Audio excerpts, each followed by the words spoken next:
All right. So, greetings. We are. I'm making good on my threat, and my threat has been for the past I don't know how many days. I've been telling you that I'm going to be running some portion of my homebrew game for you all, and here we are. We're going to run a combat. It's going to be between our three heroes, Arthur, Max, and Sen, against six goblins, mooks, skirmishers, and a brute. So, what the hell does that mean? Well, I don't know how this is going to go. If I'm to be entirely honest, let me face him properly. Um, I don't know. This could be rough. There's six of them. Runebearer very much doesn't like you to get ganged up on. You quickly start to lose the integrity of your defense, and then you start taking hits. Uh, that works great when it's the characters ganging up, but now we have 2-on-1 goblins. That could be a little rough for our team here. So I am I do one thing here. These guys are overlapping here. I'm gonna do Skirm A and Skirm B just because I get a little bit of room on their nameplates there. Okay. So stat wise, our characters generally we'll take a look at one. Our characters are generally going to have weapon skills of 13 or so. They're all carrying a potion given to them by Arthur. Arthur is our alchemist. We have two fighters, Sen and Max, and an alchemist. We're not going to talk about magic specifically in this one, but in alchemy, you're just like a normal caster. I mean, you have different. You have spells, quote unquote. They are potions. You cast them ahead of time at your workshop, and when you're exhausted of your spellcasting ability, you have to buy it up with reagents, magical alchemical reagents, to make more potions later. But once you've done that, your spells are all cast ahead of time, and they can be given to people. So that's sort of the advantage of that type of magic. It is way more expensive than everything else, but anyway. So she has an oil of fire, which is going to light her axe on fire. She is the biggest damage we have. She also has fight with wild abandon, which does give her some interesting capability to do even more damage if she's willing to sacrifice her defense. I'll have to remember that because I forgot it. I also have to remember to turn these off because I did a bunch of moves. I already did this, by the way. And I did a bunch of moves with this thing hiding the vast majority of the useful portion of the screen. That's my fault. So we're starting over. Max is a very similar fighter. Swordsman, 13, a little less beefy, a little less damagey. Can still hold his own. Pretty fast, though. Pretty fast guy. He's the fastest character on the board. Arthur is the alchemist. You'll see that he has a bunch of acid vials, heals, smelling salt, and a boost blood. He's given a boost blood to Max. He also has one. So he is buffs, heals, and the acid vials and attack. So we're going to try to see if we can make use of that. But he is not a combatant, typically. And his throne is 9, which sucks. Now his staff is 11, and the staff he's using actually is great for blocking. So his defense is not terrible, but he is he's not super beefy or super what do you want to say? He just stay in the back. So the goblins are typically. We'll just go to this character sheet. I don't know why muscle. It's a bug. It keeps bringing up muscle. Their offense is 8, so compare that to the 13 of Sen and Max. It's pretty bad. Their defense is a 10 or an 8, based on whether it's the first attack or the second attack against them that round, as again, your defenses degrade. They are wily and quick is the idea, and maybe carrying little shields. No armor, really, in this case. And not great damage. Their damage is... what is their damage? Their damage is 2d6 minus 1. Still not terrible. We don't really need to roll. I have bleed taken care of elsewhere. But all their weapons cause bleed. which means you start losing hit points every round.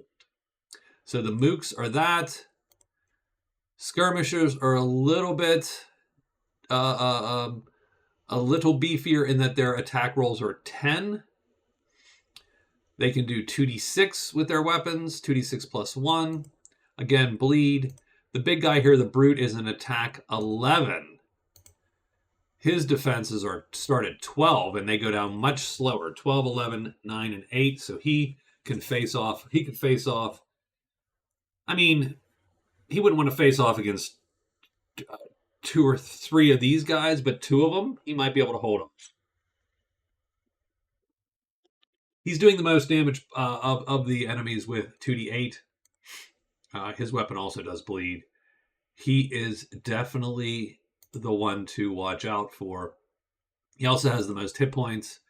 He's as good as any of the characters, effectively, but less skilled is the idea. He is a lieutenant, so to speak. So in the upper right, up there, you can't up there. You will see the round counter and the initiative tracker there. It's round 1. Arthur, Max, and Sen both start with 2 inspiration, which are rerolls.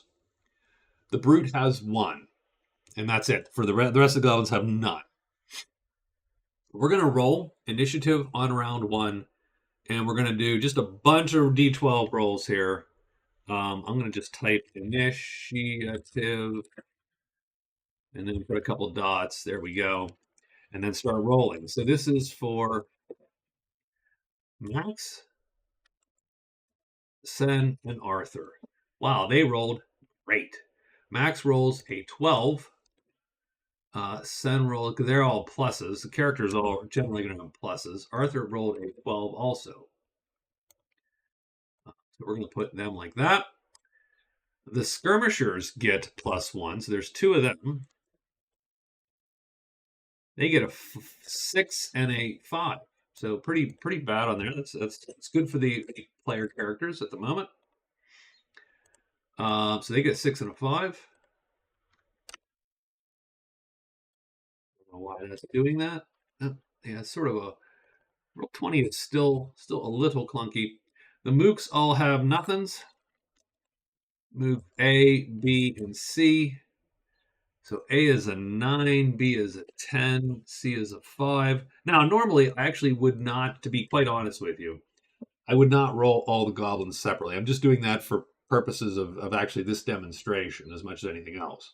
Typically, what I would do is I'd roll the goblins in chunks, either based on their initiatives or based on their geographical position on the map. And I would just put, I have a ton of extra D12s in my house. Because I bought a giant bag of them at one point, and I would just put that D12 marked, and that's how I would say. Or I keep a giant note card with the initiatives on it, and Lords I just call out who's faster than my fastest guy. The players raise their hands, they go. The fastest guy goes. Who's higher than my next fastest guy, and so on. So it tends to move relatively smoothly at the table. He's a -1. He gets a 6. Done. So I think in this case, it's a pretty trivial initiative, actually. The players are going to mostly go first. Now, here's the thing. Sen and Mookbee are tied.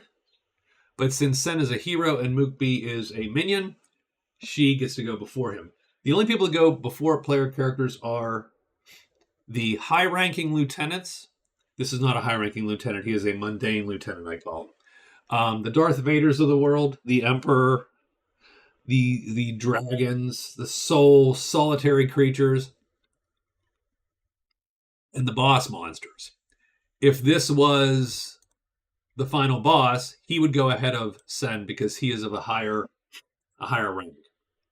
But in the case of sort of normals, the players get to go first. So all the players are going to go. So I would say that very simply, all the players are going to. So the alchemist, and this is actually the benefit of the alchemist. Now, don't get me wrong. I don't know that this would be a good strategic idea in the long term because you would be burning a lot of money effectively by doing this. But he gives them each a potion, a buff, and I think we're just going to take those buffs first thing.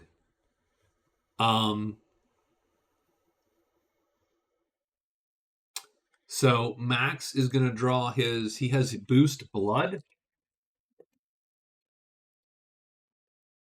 So he takes it. That's a half action. So you get 2 half actions in this, or 1 full action. This is really based on hero system, kind of in that sense. And a half action would be like pull the potion out. Drinking would be a second half. You're done. That's your action. So Max actually gets 4 more hit points. So 39. They are temporary hit points. He can't heal back to them. But there you go. So he drinks that potion. I'm actually going to look him up here, Max. I did give him boost blood. Now I've got to pay attention, but he's going to drink it. Done. And delete row. Done. There you go. Okay. So he is done, and he drank that potion. I gave him +4 hits. And actually, I don't even need to put this up here because I know that he has +4 hits. Sen is going to drink hers, but she took a different potion. She took an oil of fire from our guy. Oil of fire she applies to her weapon. And that is going to give her... So let's do this. So let's do Sen. She gets +1 damage and ignite 3. And it ends round 7. 6 rounds it lasts. There you go. Ignite and +1 damage ends round 7. I should put some mark on her if I can. Something cool. I don't know.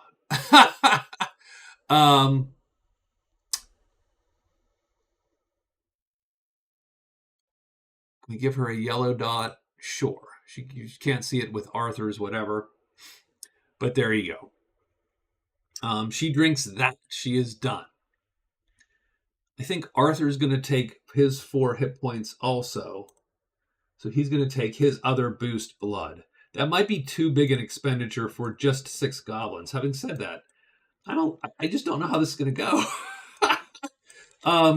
I could easily see 2 or 3 of these goblins ganging up on one guy, getting a lucky shot, and then just tearing him up. So we're going to take our potions and be good boys. So that's 36. 36 points of 32. And that's the only thing that potion does. And those hit points never come back or whatever. Blam, done. It's not a heal. It is a boost. Done. And those are our first 3 characters. It's Mook, B.A. So now all the goblins get to go. Done. I mean, it doesn't matter what order they actually go in if it's just them. So we're going to move the Brood up first. 1, 2, 3, 4, 5, 6. So that gives me an idea where the boss is. These guys are 7s, these skirmishers. So we're going to move them up sort of around the side. 1, 2, 3, 4, 5, 6, 7. And 1, 2, 3, 4, 5, 6, 7. And they're going to try to post up around here and start taking pot shots, or around here and take pot shots through there. These guys go 1, 2, 3, 4, 5, 6. 1. Well, no, we're going to go 1, 2, 3, 4, 5, 6. So there you go. So Mook B will go here. Mook A, they will move up in a little bit of a formation. Goblins using smarts. So here's the thing. If you took an action this round, you have to roll for fatigue. Fatigue is based on the armor and the weight that you are carrying. So Arthur, he's light. Let me show his sheet here. He's only wearing 2 armor at best. His fatigue number is... it's actually 3 with that level of armor, I'm pretty sure. So 3 plus 1 for... I assume he's carrying gear. That's all. Light load is 1, so 4 minus 1 is 3, and I wrote that wrong. So let me put a 3 here. There we go. That's what it should be. Oops. So he has a 3. Max has a 4 because he's wearing heavy armor, but he is pretty strong. Sen is wearing lighter armor. Let me take that away. Sen is wearing lighter armor. Let's check her real quick. I should figure out how to do this a little better. I should almost put all these up and then just hide the sheets, maybe. That would work a little better for me. Maybe. So what's Sen look like? Her armor's 3, 4 with plus a light load, so -2 because she is beefy. So her is a 3. Done. Okay. So we're gonna roll it. You have to roll it every round. D12. Again, it's sort of fun. The players roll. They've grown. It's wonderful. They roll their own, of course. So we're gonna do Arthur is a 3 and Max is a 4 and Sen. So Arthur and Sen first. And what they're looking for is not to roll a 3. So Arthur, no. Sen, no. Max wants to roll higher than a 4, and he does. The goblins, I roll all of them, and they need to roll a 2. More than a 2. And done. And we don't re-roll initiative. We are ready to go with the next round. So, unfortunately for our heroes, so this is round 2. Unfortunately for our heroes, these guys did not 2, 3, 4, 5, 6, 7. Max could actually charge the line if he wanted to. 1, 2, 3, 4, 5, 6, 7, 8, 9. If he wanted to, he could literally plow into those guys. That's not a great idea. They would gang tackle him that next round. So I think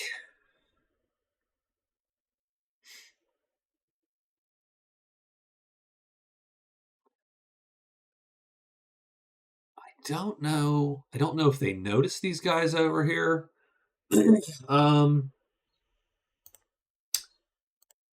Max is not.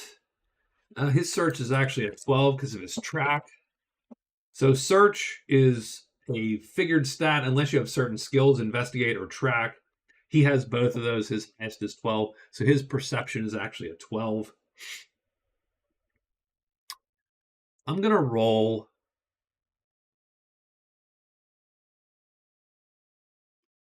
Let's say the skirmishers aren't that. They're not stealthy, but they are wily. So what we're going to do is we're going to roll 1d12 for Max. He's going to add his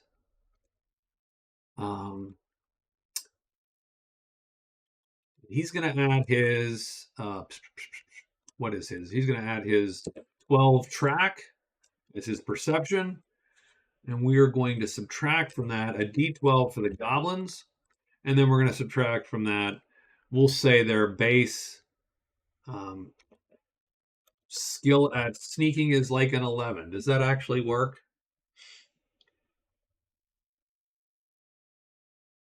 Oh, no, that was wrong. Plus 11. Duh. So definitely a fail in that roll. But let's get the formula right in any case. There we go. So yeah, Max would roll higher in that case. I don't like that formula. Let's just do. We're gonna make that simpler for those at home. So Max is gonna roll add his whatchamacall there. So Max rolls. In this case, rolls a 22, and the goblins would roll and add theirs a 21. So in that case, Max would see them now. Of course, you can see my litany of shitty rolls above there. We're going to say he does notice. And so the question is, what do they do about it?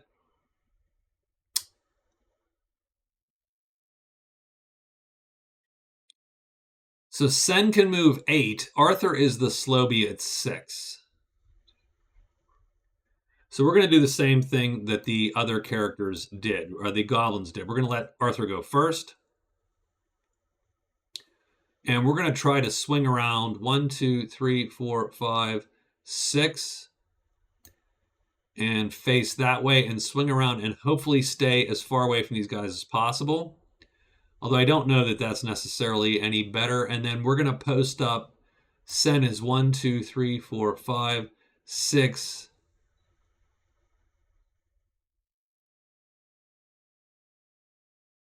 maybe 7, 8. And she's going to face this way. That's what the red's for, is their facing marker. And then Max is going to be 1, 2, 3, 4, 5.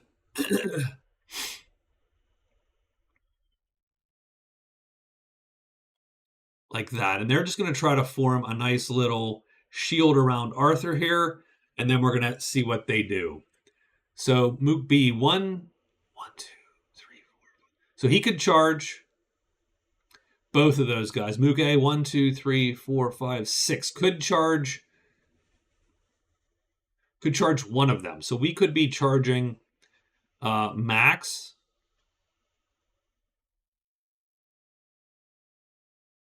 And when you charge, take a -2 to hit, -2 to defense. So it is advantageous and let you make a whole entire move and hit somebody. It is bad because you then are then sort of in a rough spot, right?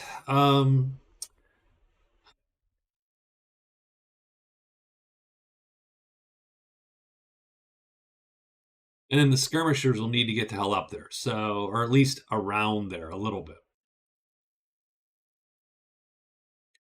So we're going to go with this. So we're going to go with the skirmishers first. 1, 2, 3. So the skirmisher B will move up. That is a half action. His other half action, he can fire his bow with an unaimed shot. So he's going to take a shot at Max. That is a 9 hex shot. That is a -2 for range and a -2 because it's unaimed. So 1, 2, 3. So 9. Yeah. So -4 on the guy's bow. So, okay, let's do that. His bow attack is, I think it's a 10. So he rolls a 19, but that 19 is -4, so it's a 15. So let's just make sure we remember that. Max, we're going to open his character sheet. His dodge is 9. That's all you can do against, unless you have a shield. All you can do against that is dodge. So, and I don't have that roll, unfortunately. Roll D12 plus 9. So this is Max's dodge.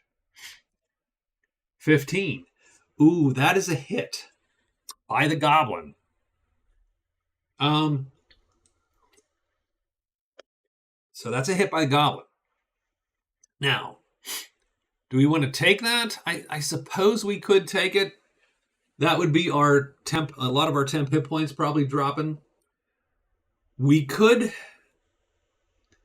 be missed. And so here's what we're going to do, just to exemplify.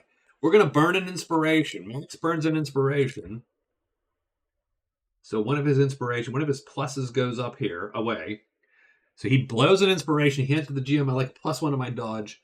He gets 16 now. That is now a miss. Attackers win ties, typically. If you're the actor or the attacker, you win a tie. So Max is missed. Next skirmisher, 1, 2, 3. And I am going to check real quick to see what these bows might be as far as range penalties. Still -2. Still likely a -2 on that. So this archer is going to do the same thing. So we're going to do, what is it? Sure. I don't know if that'll work, what that's doing. Let's see. It does.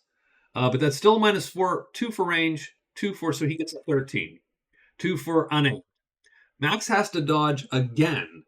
Now the problem with this is Max's dodge is at -3. Because every time you use the same defense, you take a -3 down to your base defense. So Max is going to be dodging at a 6.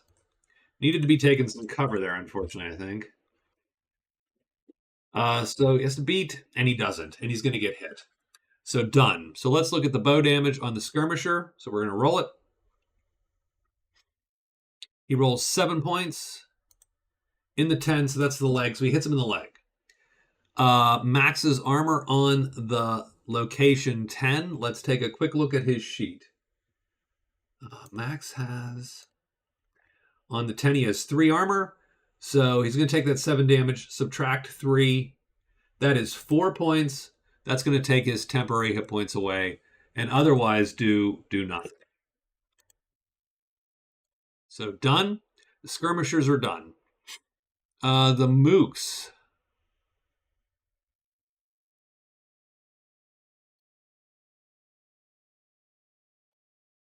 I think he's going to wing around there to charge. I think these two are going to get. So we're going to take 2 charges on Sen. So -2 with these mook knife attacks. So first attack is an 18. That's a 16. So Sen can block these. And what is her block? Well, her block is 13. Yeah, I uncleverly did not do defenses for the characters. So that's my fault. So okay. So she's going to take her first defense against that attack, and it's a 22. So second attack, this is also at a -2. That's a 13. That's an 11. And now Sen is going to defend, but she has to defend at a 10, effectively. Or an 8. She could dodge it. And she does. She beats the 11 with the 14. And we will get her off of the board here. So those two have gone, and those 2 attacks are done. But these guys are -2 defense now. 1, 2, 3, 4, 5, 6. I think Mook, 1, 2, 3, 4, 5, 6. And Brute's going to move up 2. And that is the end of the round. Fatigue for the characters. Remember, we have a big 4, so Max does not fatigue. Arthur does not fatigue. Sen does not fatigue. The goblins do not fatigue. That is the end of round 2. We're at round 3. Now, Sen, okay, so now we're at the top of the order again here.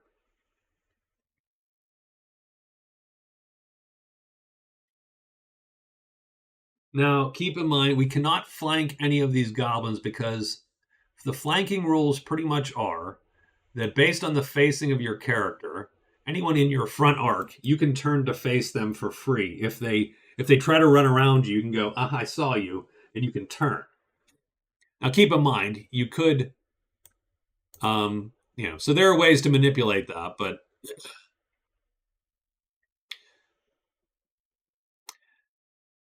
so I think what we're going to do. So these goblins are very vulnerable. This defense, they're at -2 because they charged last round. So I could come in and hit this guy.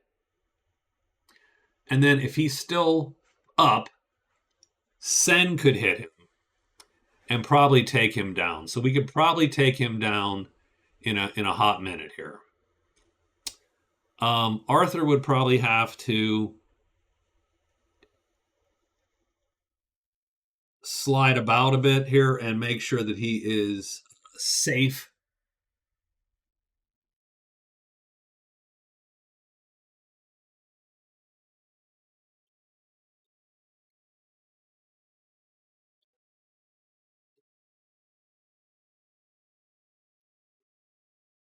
This goblin has cover from him if he tried to throw that acid vial, since that tree's in the way. Ugh.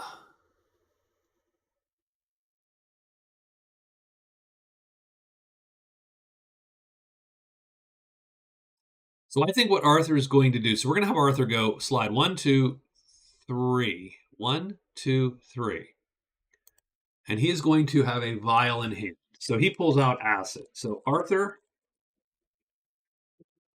Arthur, acid in hand. Done. So he pulls out the acid with half his action. Max is going to come in 1-2 like that. He's going to still face down. As long as this guy is in his front 3 arc, he can still attack him. Arthur's going to face that way. So we're going to attack Mook A. That is not flanking because he came. So Mook A is going to turn like this and just get him in so that he's not flanked. And that is all fair. Max's sword attack is 13. So we roll and add 13. He gets a 20. The goblin's defense is going to be a 10. Which we did, again, not right, because, again, not super clever. I think that's his defense. Let me look real quick. And I know it's getting a little chunky there. Let's actually move the board. There we go. Hopefully that's a little better. And you can see the scrum that's going on. Let's look at Mook A. Open his character sheet. Yeah, his defense is 10 and then 8. So he's going to roll and add 10. He needs to beat a 20. He gets a 16. That's a hit. All right. So Max is going to do sword damage. Let's roll it. Nope, that wasn't. What was that? That didn't work. Oh, rolled the totally wrong one. So no kidding, it didn't work. I don't know what I rolled. Let's try this again. No, that didn't work. That totally didn't work. What is that?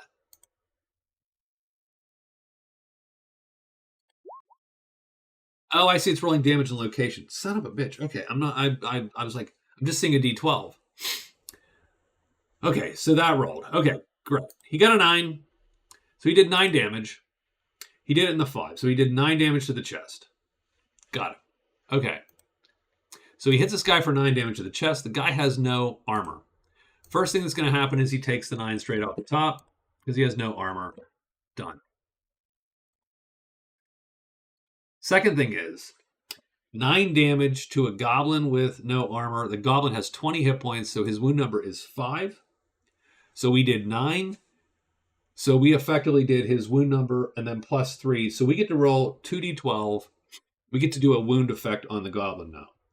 And we're going to roll 2d12, and we're going to go on this chart, and we hit him in the 5. So we're going to roll a d12. So let's roll d12. This is the first one. If it's a 1 or a 2, it's a graze, and we throw all the dice out. It's an 11.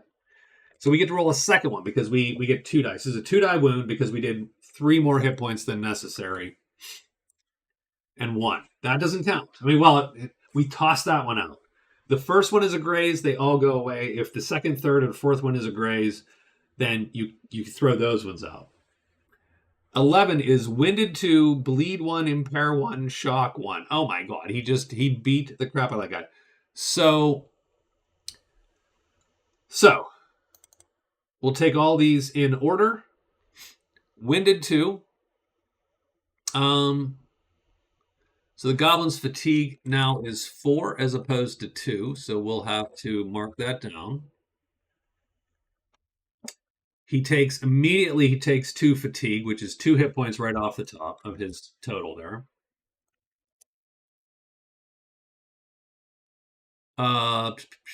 So we'll save that.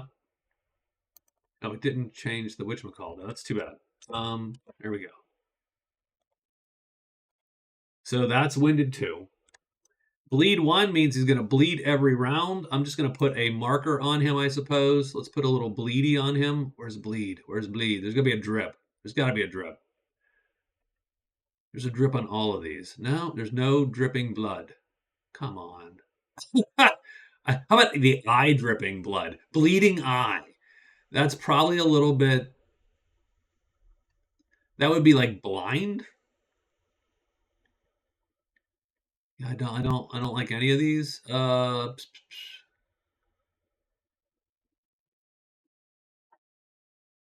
Broken heart. Done. Now you can't quite see because everybody's stuff's in the way, which sort of sucks. I think I needed to make these hexes bigger. Is what I needed to do. Let's make Max small. No, let's not make Max smaller. Heck with it.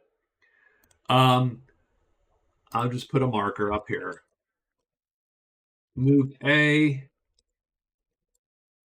bleed 1. We'll just put a B, bleed 1. So we know it's there. Okay. Impair 1. Well, that sucks. He's also impaired.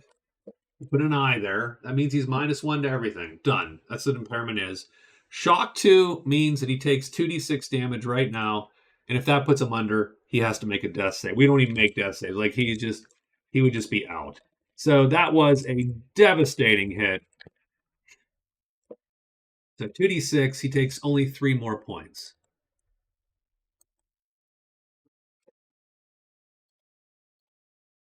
Down to 6 of 20. At 5 of 20, he has to roll to stay up at all. At half his damage, which he's just taken half his damage, he does have to roll to stay, to not be stunned. So let's look at his character sheet. His saves are 9s across the board. So the first save is his toughness, muscly save. The second save is his skilly saves, his intelligency saves, and finally his like spirit power magical save. So he has 4 saves. And you can't see it because I'm blocking with the combat thing because I'm clever like that. So there you go. So it's a 9. So he rolls against a 10. So we're rolling D12 plus 9. He rolls an 11. The GM rolls an 11. He does save. He is not stunned. So Muke, Max comes up, runs him most of the way through, I would guess. And he is just a round or 2 away from passing out because as soon as he bleeds, that is true though. Bleed makes that save harder. So he actually fails and is stunned. So there you go. So we got to stun him now too. So let's give him another marker here. Stunned. There you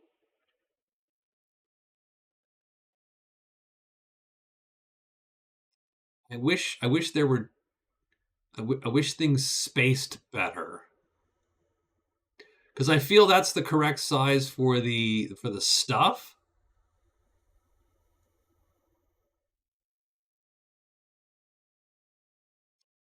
But everything overlaps. Can I change that at all? So sorry about that. Let's can we go above? That's his token bar. Can his nameplate go? Let's just take the nameplate off for now. There we go. We know he's max. We know he's a +2. Done. That helps a little bit. And there's our whatchamacallit bar. Okay. So that was it. That was Max's turn. Arthur moved. Max went. It is now Sen's turn. So she is going to ignore Mook A because he is reeling and he is stunned. And next round, he is immediately going to bleed, which is going to take a point off of him, which is probably going to take him out of the fight. Because once you get down to 75%, you need to make a save. 25% of your hit points, you need to make a save to remain in the fight. So let's roll Sen on Mook B. So she is a +13 with her axe. She rolls a 21. The goblin is a 10 defense. He rolls a 13. That's a hit. Her damage is, I think, 2d10 -1. So let's check that. And it's actually not 2d10 -1 now. It is actually 2d10 because she gets a +1, by the way. So she does 13 points, which is ridiculous. In the 4, so she hits him in the arm. So that's fine. That's 13 points. And that is 5, 8, 11. That is a 3-die wound, technically. So he takes 13 points. And it's actually 14 because her sword's on fire, if you recall. So 14 points. She knocks him down to 6 in one fell swoop. So again, I'm going to knock her nameplate off. I'm going to move her. I'm going to move her token things above. Or actually, let's do top overlapping. I like that a little bit. The same thing for him. We'll do top overlapping. Okay. So she does a mighty hit in the arm. Now, and it's even worse than that, to be honest, because axes have a trait called limb breaker, which means she does another +1 because she hit him in the arm. So actually hitting him in the arm is actually great, and he's down to 5. So with all that in mind, she's going to roll her d12. This is her first wound die. It's not a gray, so it's a 6. She gets 2 more of these. A 2 she throws out in a 7. So she can choose between 6 and 7. She'll take bleed 1, impair 1. So we're going to go to Mook B. And he is also bleed 1, impair 1, like that. And he needs to roll now to stay conscious. His save for that is, I think, 9s we said for all of them.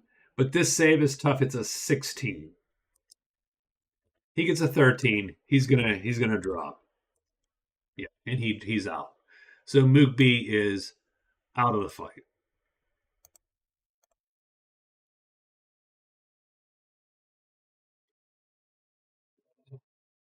He's also Ignite 3, but that doesn't matter. That means if she rolls a 3, 2, or 1, he wouldn't.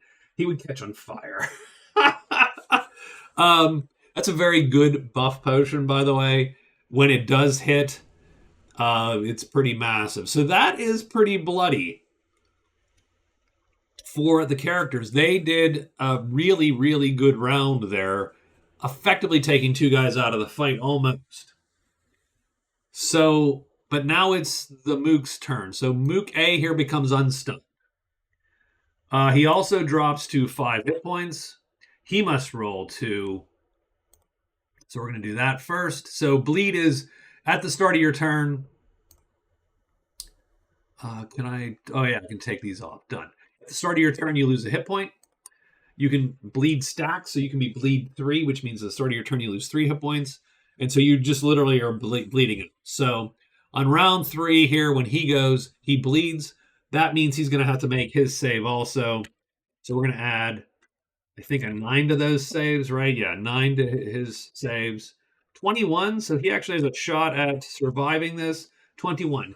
He doesn't make it because of the bleed. The bleed gives him a minus on that. So he is out. Because he bleeds out, effectively.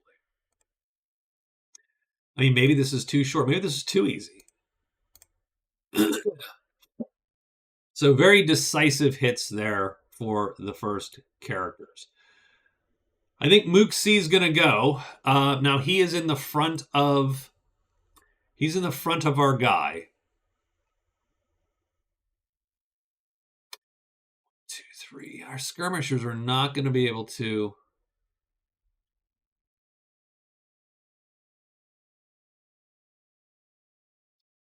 One, 2, 3, 4, 5, 6, 7. We're going to make a full move. And he's going to go 1, 2, 3, 4, 5,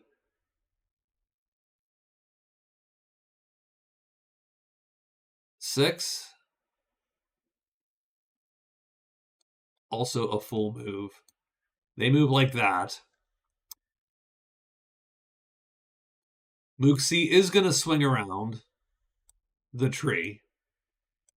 Like that. And he'll attack. And then the Brute's going to come in. And he's going to attack second. They're both going to attack Max. And we're going to see what happens to Max here with these 2 attacks. So Mook 1 first.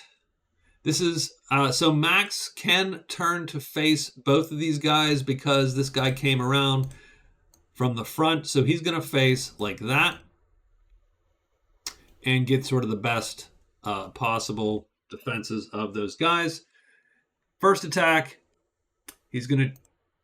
first attack is a 16 against Max. Max is going to block it with his 13 sword. And he does. Second defense is going to be against the Brute. The Brute gets an 11. The Brute scores a 15.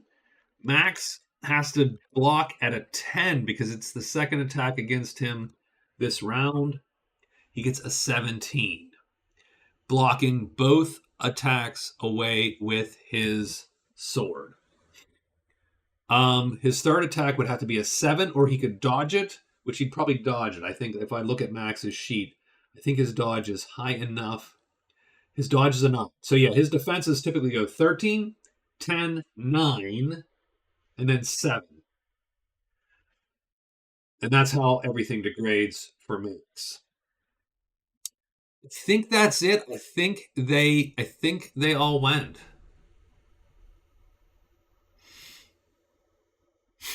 Ah, wow. Okay. I mean that is what it is. That's fine. So the Brute. So okay. So there you go. So first thing is first. We got two guys out. I can erase them off of here. So we're gonna do. We do have to do fatigue first, and remember that we have a 4 that's max,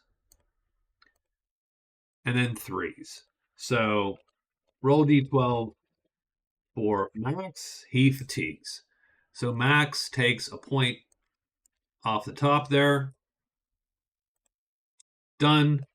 These are our, oops, I don't know what just happened. Whoa, whoa, whoa, whoa, whoa, whoa, okay, okay. All right. We're going to actually roll for then Arthur. He also fatigues, and Sen does not fatigue. So Arthur takes a point. Sure. The goblins. They do not fatigue. I think the goblin chief here, the goblin captain, is going to spend his inspiration. He's going to call for a new initiative. We know that Mook A is gone, so we're going to remove him. We know that Mook B is gone. We remove him in the initiative order. They don't take turns anymore. If we cared, Mook A here is bleeding out. So, but we don't care of the game. We're right.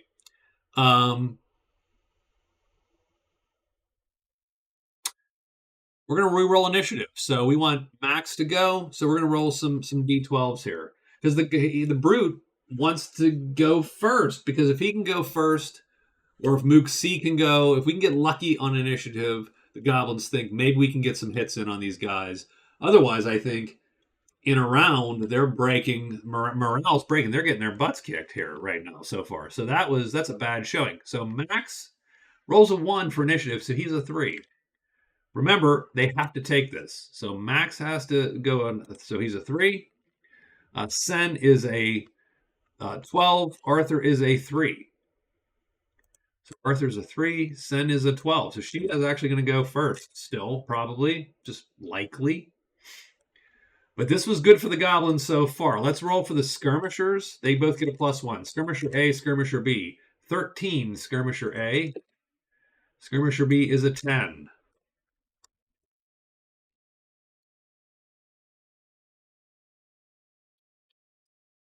Mook C, he gets a +0. He's a 3. So nothing good for him, and he's going to go last. And the Brute, he's a -1. He gets a 4. So that sort of sucks. They didn't quite do much, but they at least... I mean, the Brute goes before Max and Arthur, so I suppose maybe this all worked out for them a little bit. That's it, and they got to stick with that initiative for this time around. So So let's do. This is round what? 4? I think it's round 4.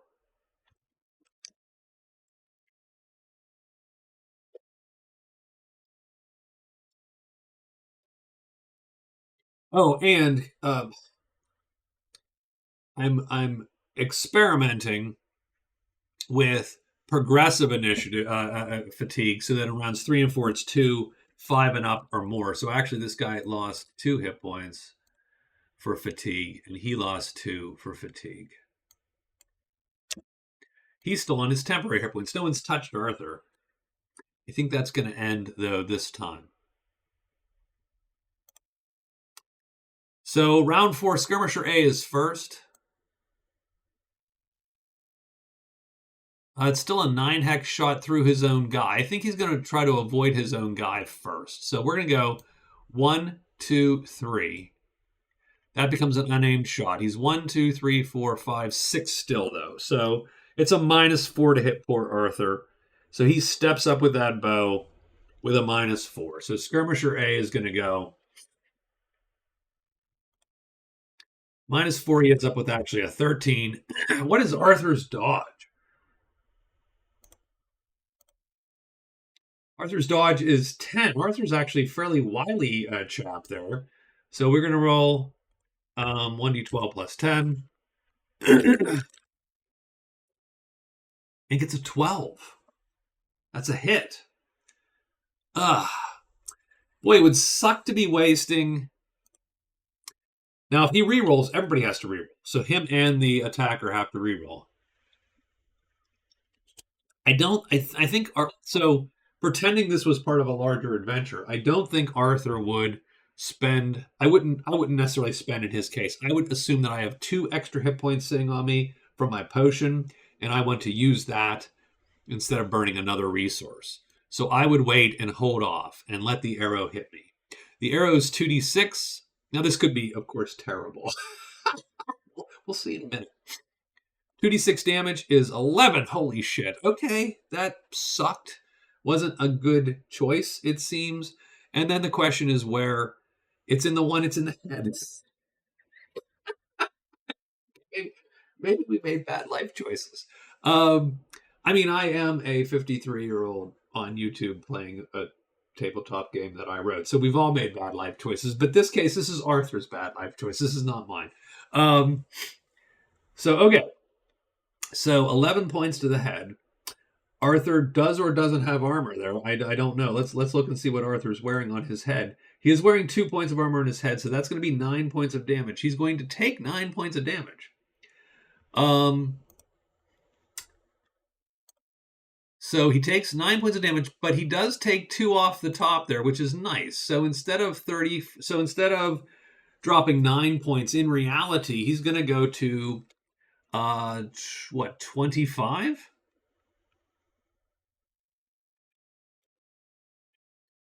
So in other words, because of those 2 temporary hit points, he takes 7 points of damage instead of 8.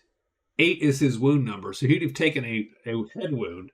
For giggles, let's roll what the head wound would have been, just for the hell of it, just because we're here, right? Not only about 5, so he'd have been fine. But he still took 9 points of damage to the head. Now, this is all minor damage. If it's not a wound, it is considered quote-unquote minor damage. Minor damage, you can be medical, you can take herbs, you can take alchemy for it, you can have magic for it, and of course, you can also shake it off, and we'll actually go through that process here. But that was Skirmisher A, and he is done. Sen is up.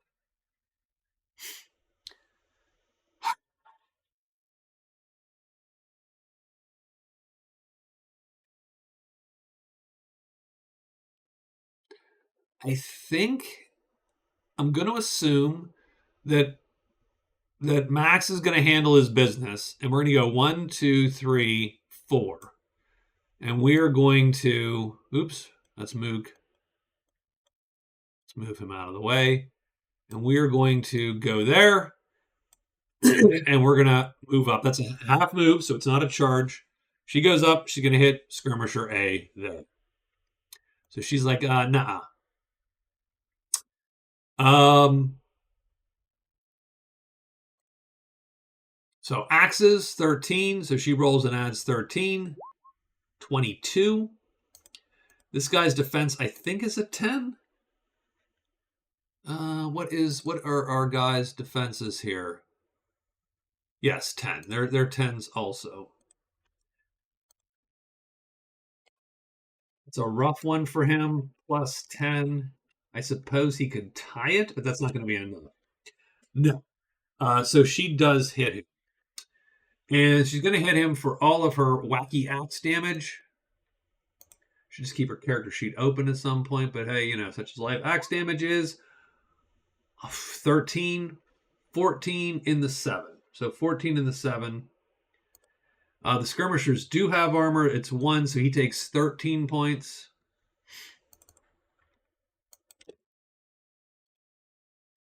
That is a wound, so because it's 6. Oops, he took 13 points. He's not down to 13 points. So he took 13 points.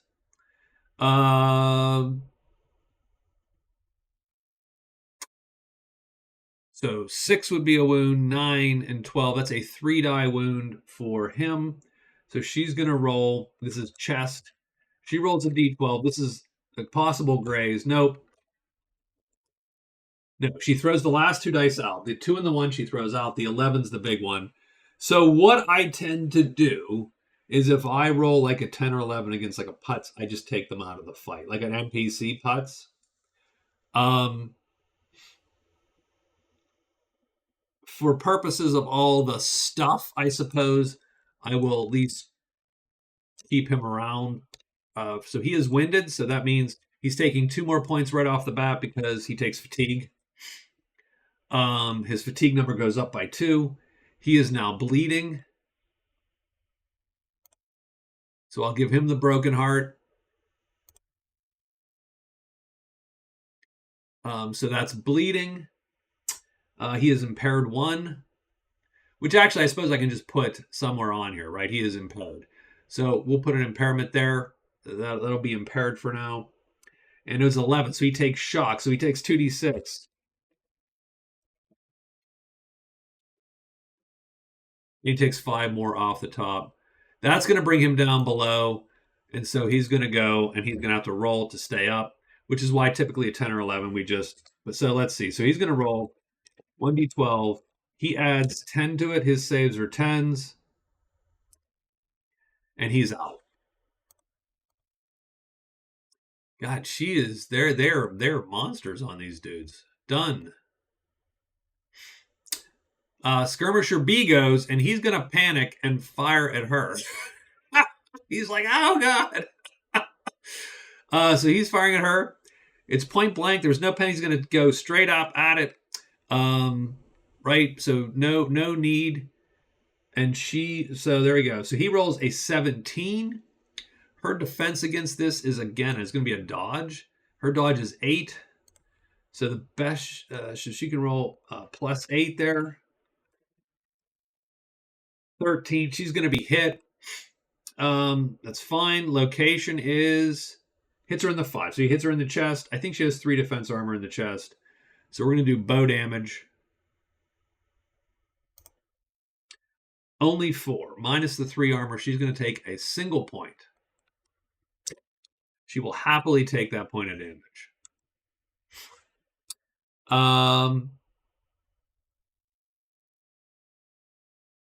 The brute gets to go. And he's going to go. He's going to try it. So he's going to go and give it a shot here. The brute is an 11 attack.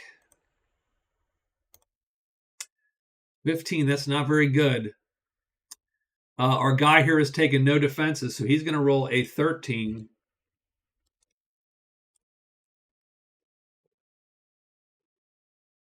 Rolls and just absolutely blocks him. Done. And I think he's going to attack back. I think it's his turn. So he's going to go and hit him back.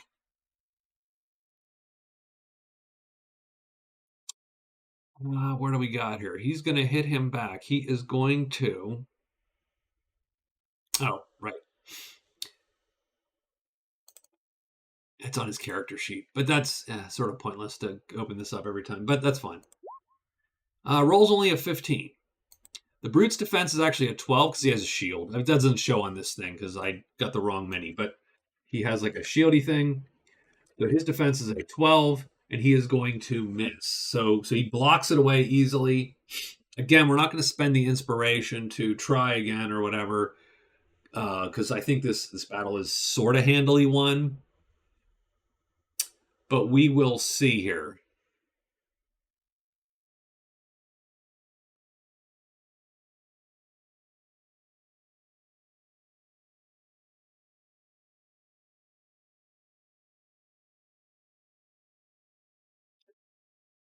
I think what I would like to do.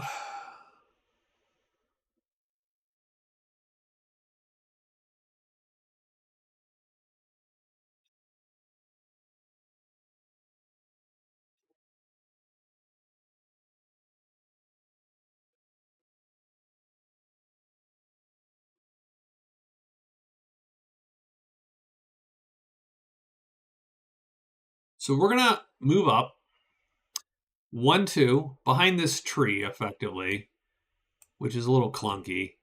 I'm gonna put him there, I suppose. Yeah, I'll just put him there. So he's up behind this tree. So he's in this hex, actually. If I can ping this, maybe? Yeah, I'm gonna ping this. He's in this hex. Behind this tree. 1, 2, 3, 4, 5, 6. So that's a -2.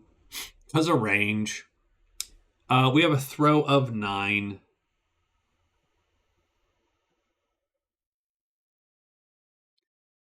And we're moving, so it's not a great. Yeah, not a great chance. His throw's not great. His throw's only 9. His throw actually sort of sucks. But we're gonna do it anyway. So we're gonna throw an acid pile. Um,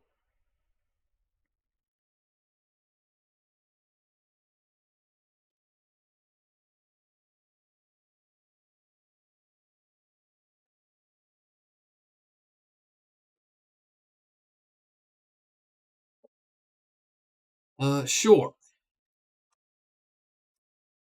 10. That was a terrible throw. Done. The skirmisher's gonna dodge with a 10, and he does.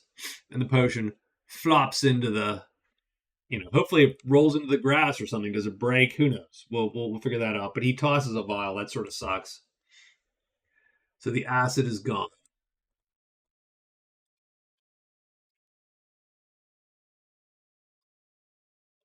Misses wide, whatever. Usually I give like potions and stuff, like a small chance. I'll say for giggles, we'll give him a 4, 3, 2, or 1 that potion still exists. No, it shatters against the tree and is done. So Arthur is done with his move. Max is done with his move. It is Mook C's turn. So Mook C is going to go. He's going to attack with his what is 8, I think. His offense is 8, right? Let's roll a knife attack here. I should have counted the damn bleed though. Son of a bitch. So against Arthur, he didn't bleed, and against what's her face, so she would be bleeding because every goblin weapon has a bleed 3, which means on a 3, 2, or a 1, you bleed. And I'm going to take these guys away because they're sort of pointless right now. So she is actually bleeding when she has to go next. So okay. So nonetheless, Mook C gets to go. So let's roll for Mook C. So let's roll a knife attack here. Right now, boom, rolled a 13. So this is his second block. So he's going to block at a 10. 22. Easily blocks it. Done. Round starts. Skirmisher A is dead. So it is Sen. I hate to say it, but he's handling that. So she's gonna rush up to him like that, and she's gonna take a swipe at our guy here. So we're gonna roll plus 13. Rolls a 19. Goblin's defense is a 10. 15, that's a hit. She's going to do her 2D plus 2D minus 1. Oh, I'm sorry. Wait, we're at the beginning of the round. My fault. My fault. Couple things. Let's roll fatigue. It's not super important, but let's roll it anyway. Again, when the players are doing it, it's trivial because they just all roll. Max fatigues, 2 more points.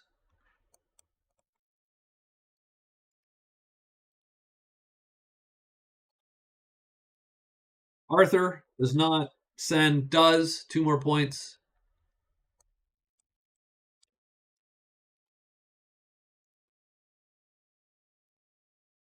Now, the thing about all the fatigue that they're getting during the combat, it all goes away at the end, really. So you mostly keep it on the side.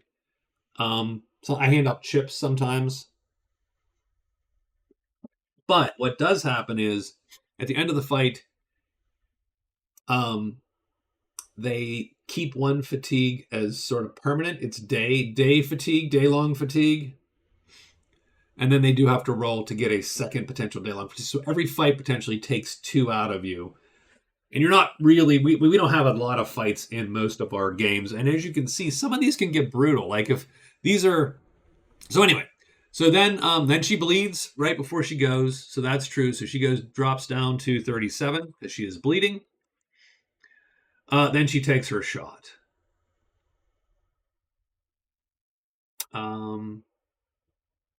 So let me stab with that. Did she hit him already? I don't know. Did I see a thing?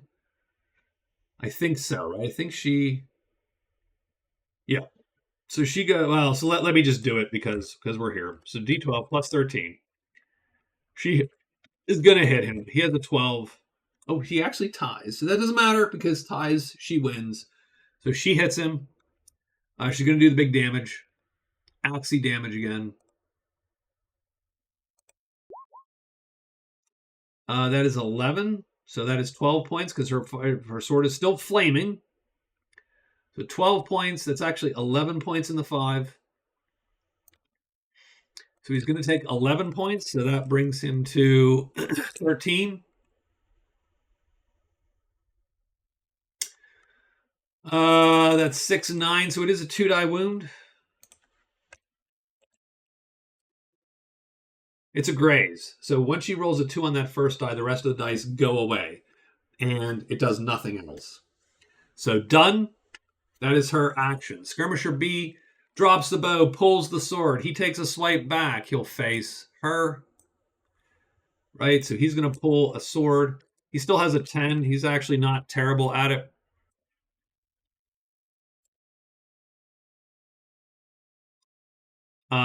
18. Her defense with this axe actually is, I think, shittier. I think it's -1 or 2. Again, this helps to, if you have this all written down somewhere, which I, because I'm not great. I did not prepare quite as much as I wanted to. I think maybe -2 to parry. Like axes are great damage, and they're not great at defense. So there you go.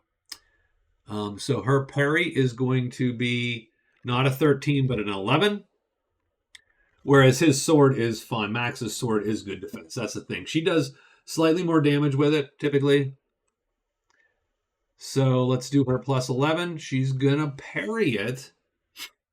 And Skirmisher B misses. Brute is going to go. He's going to take a swipe with his 11 offense. Going to attack Max. 14. Max is probably going to block that. He does with a 20. Max is going to go. He's going to swing back at the Brute.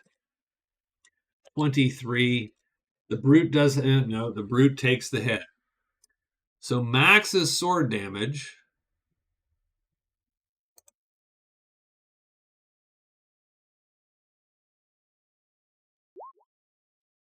is 12 points in the 3. Excuse me. Pretty much the hand, like the lower arm, effectively. So he strikes the arm.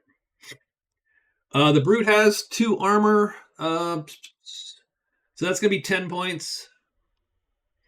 That is still enough for a wound on the brute because a 1-die wound. Because his wound number is 8. So we do get a 1d12. Oops, what the hell I just did there. 7 in the arm is a weaken 1. So that means the brute's damage, his strength damage drops. So he's down to a d8, d6 now, as opposed to. So let's put a weakened on. I don't know what a weakened token looks like. These tokens do not help me much. Back pain. You have lower back pain. Yeah, sure. He's weakened. Done. And I suppose I can put this here too, right? Brute. Weakened. Done. That is Max's turn.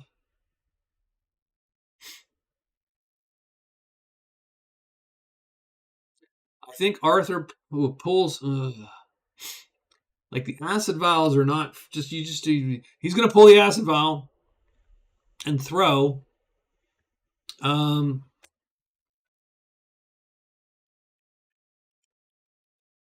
He does take a minus because he's firing into a combat. Rolls a 14. This guy gets a defense. 20. Ugh, that is not going to do either. Arthur really needs to throw better, but his throw's only a 9. Like, he's terrible at it. So I really should have, what I should have done, I should have not taken, I should have taken, like, all buffs, kind of, right? As opposed to taking the thrown weapons. Or I should have taken something that throws and just does like an area of some, even if it's crap damage, if it hits an area.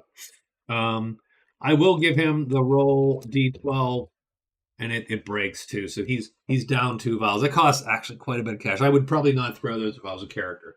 I would probably walk up and hit him with my staff at this point to help finish the battle. So that's Arthur. It's Mook C now. Mook C is going to attack.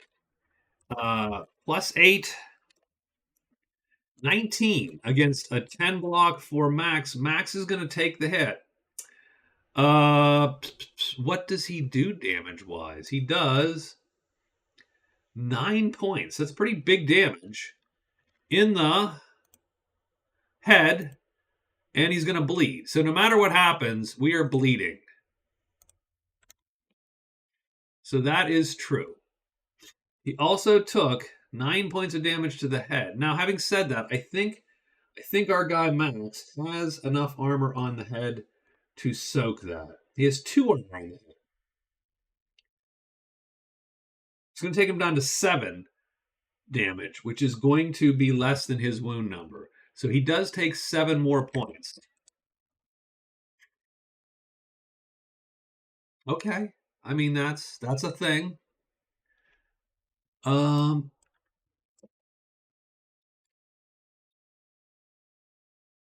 now it's fatigue. Fatigue for Max.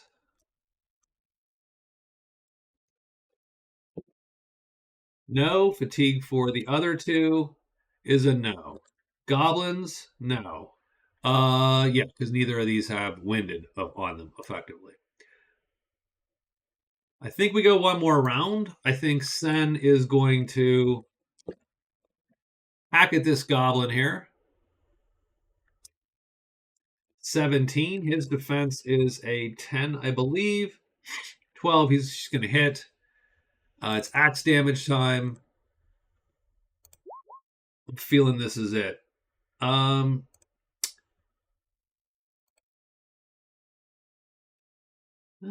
points. It's actually still 11 points because that thing is almost done.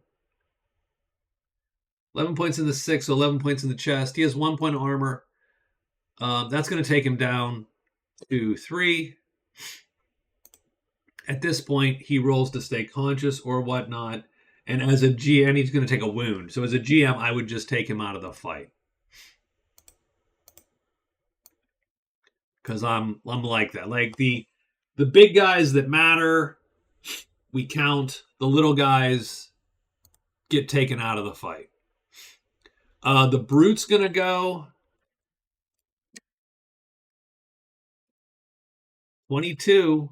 That might hit our guy, and it does hit our guy. Okay, we're going to do it. So we're going to do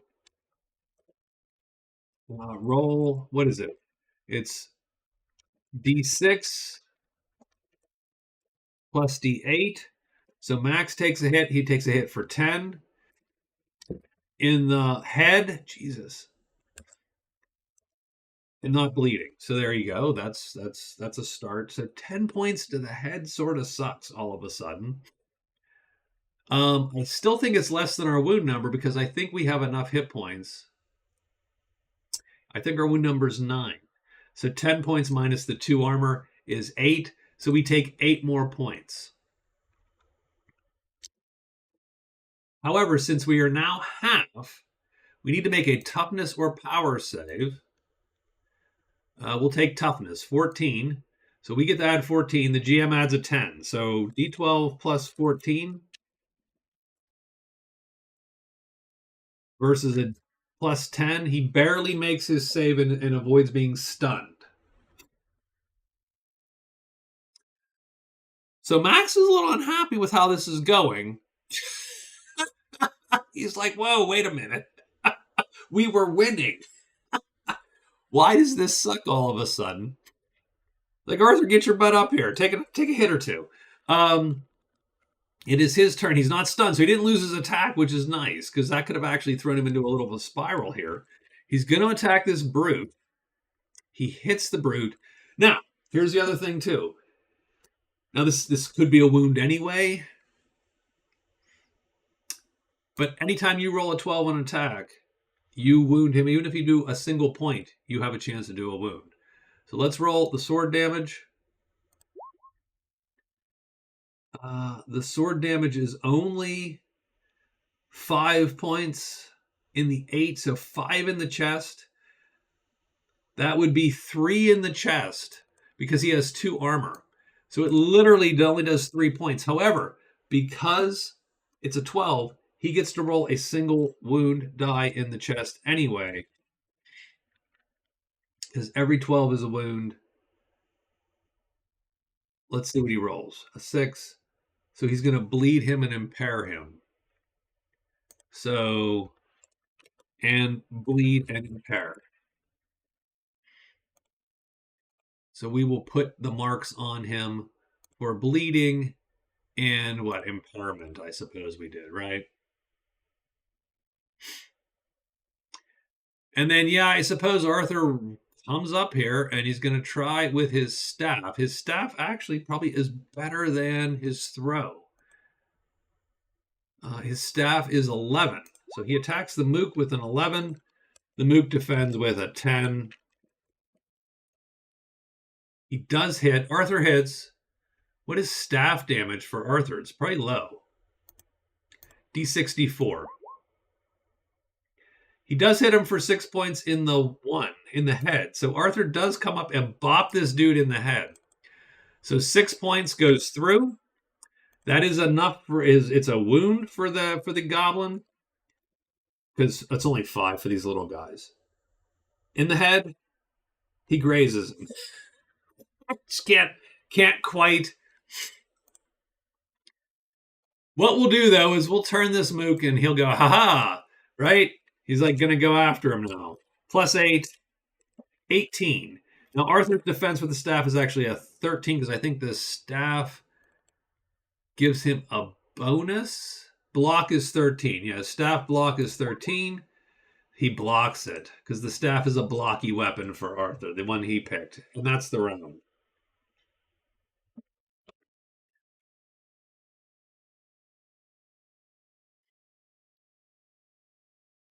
Fatigue for the universe. I don't know if I missed a round, by the way. Fatigue for our rough guy here. Nope. Arthur, yep. So he loses 3 for fatigue.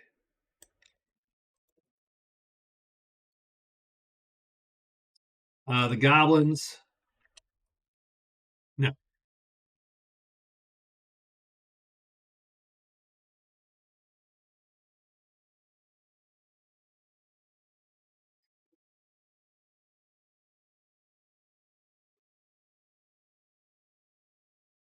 So I think just for giggles to finish this out, since we're close to finishing these out.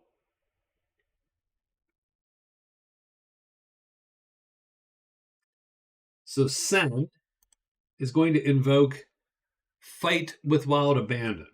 At any point in the battle, you can activate this talent to take -2 to all your defenses, get +1 damage, and +1 armor value for the remainder of the fight. So it's +2 damage, +1 armor value for the remainder of the fight. So Sen is +2, -2 defense, +2 damage, +1 armor value until the end of the fight.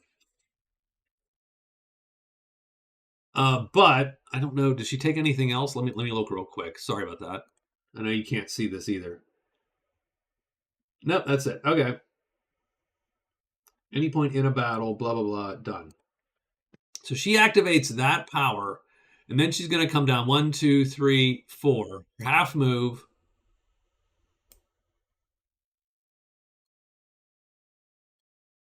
And she's going to come down and hit this brute. The brute, she was in his sort of sight line there, so he's going to. I don't see. Can I get his handle? His handle is here. He's going to turn like that. He can't face not a thing though, so he's got a. Oh, he will turn his back on somebody, won't he? So they have almost perfectly flanked him there. I suppose he goes this route and tries to block her first. So she's going to roll +13. Oh, he rolls +12, and he's going to block her. She's going to burn the inspiration. Why not? And she's going to make everybody roll again. So she comes down with a +13. No, she still rolls crappy. +12, but he rolls a 14 instead of the 23. So she does hit. So her axe damage is now a total. Oh, she rolls a 7, which sucks. Now she does get a +3 to this still, so it is a 10. So he's going to take 9 more points, dropping him to 10 points. She hits him low in the leg. That's limb breaker, so he takes 1 more point. So he does 10 damage, 11 damage. That is a wound for him, and it's actually a 2-die wound in the leg. The first die is a 7, the second die is a 12. That is a quote-unquote mortal wound. He takes 3 die shock, his leg is crippled, he drops, he's out of the fight. The fight's mostly over. Done. All right. I think that's it. I think that's sort of where we're at. And then they clean up that last guy. He runs or he gives up, surrenders. That's it. That's the fight. I don't hate the way that flows. There's a lot of ticking of hit points, which I think is a little bit crappy. I'm trying to work. So, because the thing was, so I've gone back and forth on wounds. The original Runebearer, way back in 2000 or whatever, had pretty brutal wounds. I've sort of backed off and tried to do things that aren't going to be as fussy in the long term. Like you might have, I have a -1 because I'm impaired. But I don't want to harm characters for the long term because the PCs are always the only ones that get sort of crapped on by that. So like bleeds go away, shock goes away, daze and stun go away, stumbles, prones, right? Cripple, impair, winded, weakened, those and disableds all do indeed last, and they have to be healed by magic or a doctor or potions or whatever. So that is true. Um, but for the most part, you should walk away from a fight and go, yeah, I got impaired one, and that's a 7-point wound, and I will heal that hopefully with a spell or with this potion that I have, and so on. So at the end of the fight, now I actually did not keep track of how much fatigue everyone got. So that would just go away. Any hit points lost from fatigue just evaporate. Any other minor damage you've taken, you can then roll to shake off. And what you do is you roll your toughness die. So Max's toughness die is a D8. And so you would just roll that, and that minor damage, not wound damage, but any damage that's not a wound, you can then shake some of that off. Then you would then the characters might be bandage up, take some herbs, maybe drink potions. If they have a spellcaster that has a heal, they heal up. Any damage that persists through all of that, all those healing bits, then becomes long-term damage, and you heal it at a point a day. And that's sort of how it goes. So hopefully that was not terrible. I sort of enjoyed it. So we will, we'll refine and keep going there. I'll post these combat rules. I think they're up on the public, but not quite complete yet. So we'll get to that. Thank you for watching. Thank you for, again, tolerating my indulgence, indulging me here with my game. I do appreciate it, and I will talk to all of you later.